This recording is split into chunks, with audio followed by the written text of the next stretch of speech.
Bonjour à tous et bienvenue dans Daily JavaScript et on continue notre exploration des tableaux.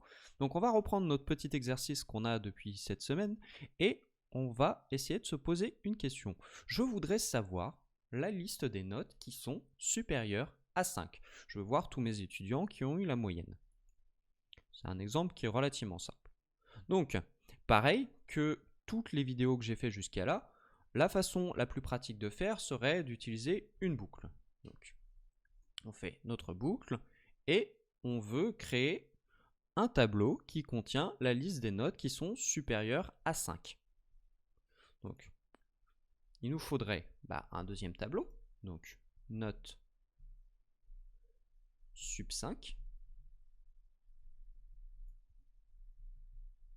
et créer notre tableau. Ok. Et on va parcourir le tableau avec le notebook for.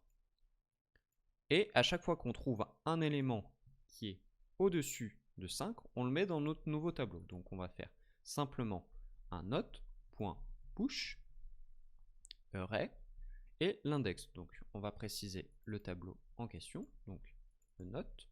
Donc voilà, point push. Et là, ce qu'on va rajouter, c'est une condition à l'intérieur de notre boucle.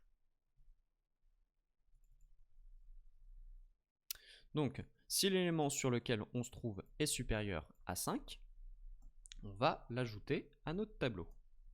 Sinon, on fera rien.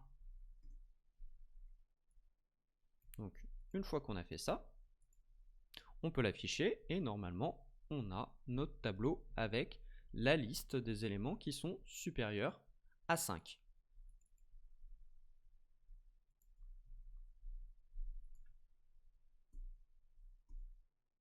Voilà, on a la liste des éléments qui sont supérieurs à 5. 6, 10, 10 et 9.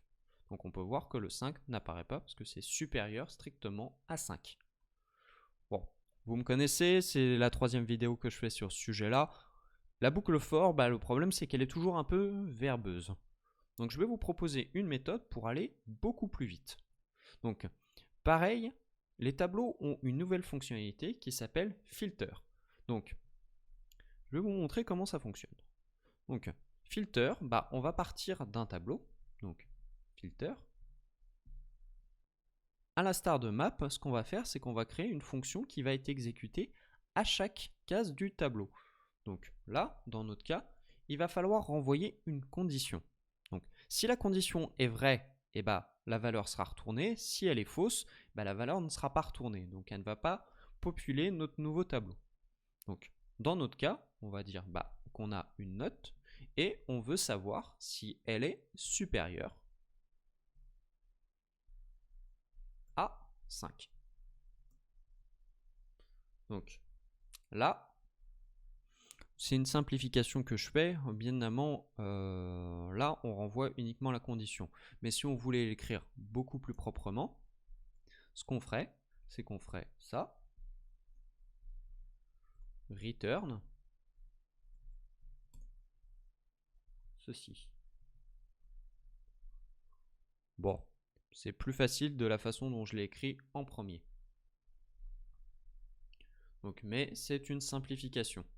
Et là, en faisant le console log de notes supérieure à 5, on va avoir la même liste.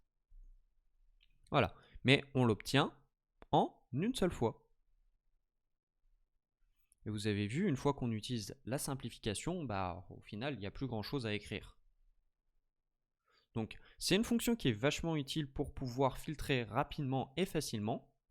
Donc, je vous conseille d'utiliser ça le plus possible. J'espère que cette vidéo vous a été utile et on se retrouve demain pour un épisode consacré à map et à filter ensemble.